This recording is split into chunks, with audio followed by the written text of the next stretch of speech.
Salam jumpa lagi, Bapak Ibu Saudara-saudariku yang dikasihi Tuhan.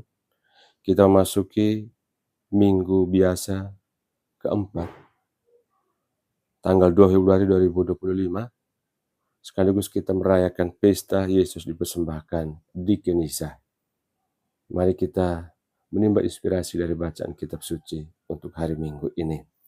Dalam nama Bapa dan Putra dan Roh Kudus. Amin. Tuhan bersamamu. Inilah Injil suci menurut Lukas. Dimuliakanlah Tuhan. Ketika genap waktu pentahiran menurut hukum Taurat Musa, Maria dan Yusuf membawa anak Yesus ke Yerusalem untuk menyerahkannya kepada Tuhan, seperti ada tertulis dalam hukum Tuhan. Semua anak laki-laki sulung harus dikuduskan bagi Allah. Juga mereka datang untuk mempersembahkan kurban menurut apa yang difirmankan dalam hukum Tuhan, yaitu sepasang burung tekukur atau 2 ekor anak burung merpati. Waktu itu adalah di Yerusalem seorang bernama Simeon. Ia seorang yang benar dan saleh hidupnya, yang menantikan penghiburan bagi Israel. Roh Kudus ada di atasnya, dan kepadanya telah dinyatakan oleh Roh Kudus bahwa ia tidak akan mati sebelum melihat Mesias, yaitu Dia yang diurapi Tuhan. Atas dorongan Roh Kudus, Simeon datang ke Bait Allah. Ketika anak Yesus dibawa masuk oleh orang tuanya untuk melakukan kepadanya apa yang ditentukan hukum Taurat, Simeon menyambut anak itu dan menatangnya sambil memuji Allah. Katanya, "Sekarang Tuhan, biarkanlah hamba-Mu ini pergi dalam damai sejahtera, sesuai dengan firman-Mu. Sebab mataku telah melihat keselamatan yang daripada-Mu, yang telah Engkau sediakan di hadapan segala bangsa, yaitu terang yang menjadi pernyataan bagi bangsa-bangsa lain dan menjadi kemuliaan bagi umat-Mu Israel." Yusuf dan Maria amat heran akan segala sesuatu yang dikatakan tentang anak Yesus. Lalu Simeon memberkati mereka dan berkata kepada Maria, ibu anak itu, "Sesungguhnya anak ini ditentukan untuk menjatuhkan atau membangkitkan banyak orang di Israel, dan untuk menjadi suatu tanda yang menimbulkan perbantahan, dan suatu pedang akan menembus jiwamu sendiri, supaya menjadi nyata pikiran hati banyak orang." Ada juga di situ seorang nabi perempuan, anak Fanuel dari suku Aser, namanya Hana. Ia sudah sangat lanjut umurnya. Sesudah menikah ia hidup 7 tahun bersama suaminya, dan sekarang ia sudah janda, berumur 84 tahun. Ia tidak pernah meninggalkan bait Allah, dan siang malam beribadah dengan berpuasa dan berdoa. Pada saat anak Yesus dipersembahkan di bait Allah, Hana pun datang ke bait Allah dan bersyukur kepada Allah, serta berbicara tentang anak Yesus kepada semua orang yang menantikan kelepasan untuk Yerusalem. Setelah menyelesaikan semua yang harus dilakukan menurut hukum Tuhan, kembalilah Maria dan Yusuf serta anak Yesus ke kota kediamannya, yaitu Nazaret di Galilea. Anak itu bertambah besar dan menjadi kuat, penuh hikmat dan kasih karunia Allah ada padanya. Demikianlah sabda Tuhan. Terpujilah Kristus. Bapak, Ibu, saudara-saudariku serta anak-anak yang dikasihi Tuhan. Hari ini, gereja merayakan pesta Yesus dipersembahkan di Kenisa. Suatu peristiwa yang menunjukkan ketaatan Maria dan Yusuf pada hukum Tuhan.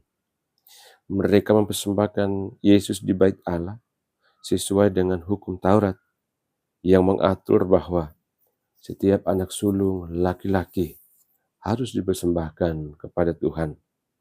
Namun peristiwa ini bukan sekadar kewajiban agama. Ini adalah peristiwa yang penuh makna, yaitu Yesus sang terang dunia hadir di bait Allah untuk menerangi semua bangsa. Di dalam bait Allah, Yesus disambut oleh dua sosok yang luar biasa, Simeon dan Hana. Simeon adalah seorang yang benar dan saleh, yang telah lama menantikan penghiburan bagi Israel. Ketika ia melihat Yesus, ia katakan, "Sekarang Tuhan, biarkanlah hamba-Mu pergi dalam damai, sebab mataku telah melihat keselamatan yang datang dari-Mu." Hana, seorang nabi perempuan yang sudah lanjut usia, juga bersyukur kepada Tuhan dan menceritakan tentang Yesus kepada semua orang yang menantikan pembebasan. Kedua tokoh ini mengajarkan kepada kita tentang kesetiaan dalam menantikan Tuhan. Mereka sudah tua, tetapi tetap percaya bahwa Tuhan akan menggenapi janjinya. Mereka hidup dalam harapan dan iman yang teguh. Lalu kita kemudian bertanya, bagaimanakah dengan kita? Apakah kita sekalian juga memiliki ketekunan dalam iman? Atau kita mudah goyah ketika doa-doa kita belum dikabulkan?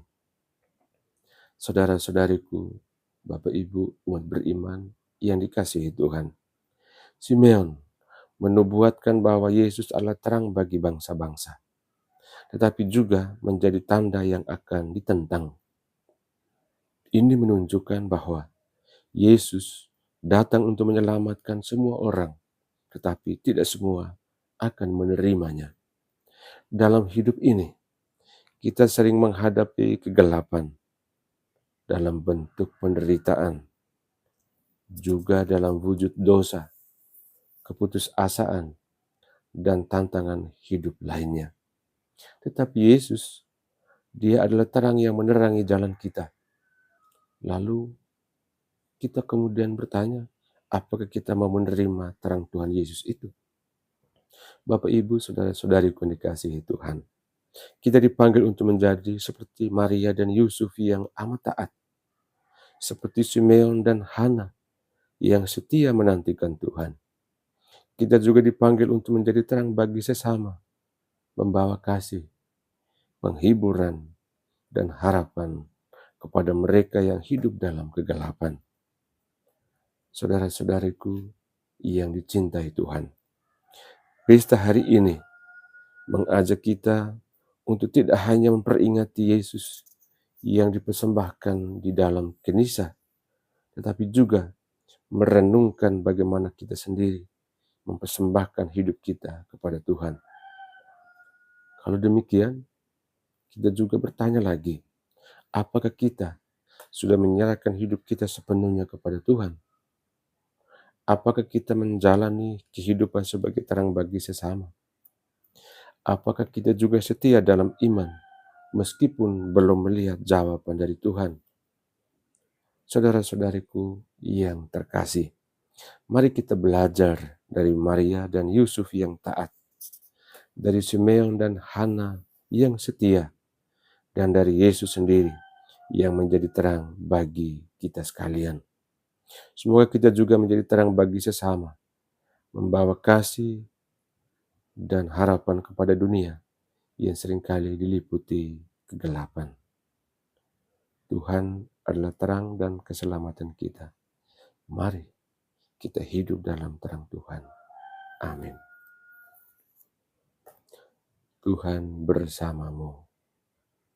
Semoga kita sekalian, semua mereka yang kita kenangkan dalam doa-doa kita, dan usaha-usaha kita senantiasa dilindungi, dibimbing dan diberkati oleh Allah yang Maha Kuasa, Bapa dan Putra dan Roh Kudus. Amin.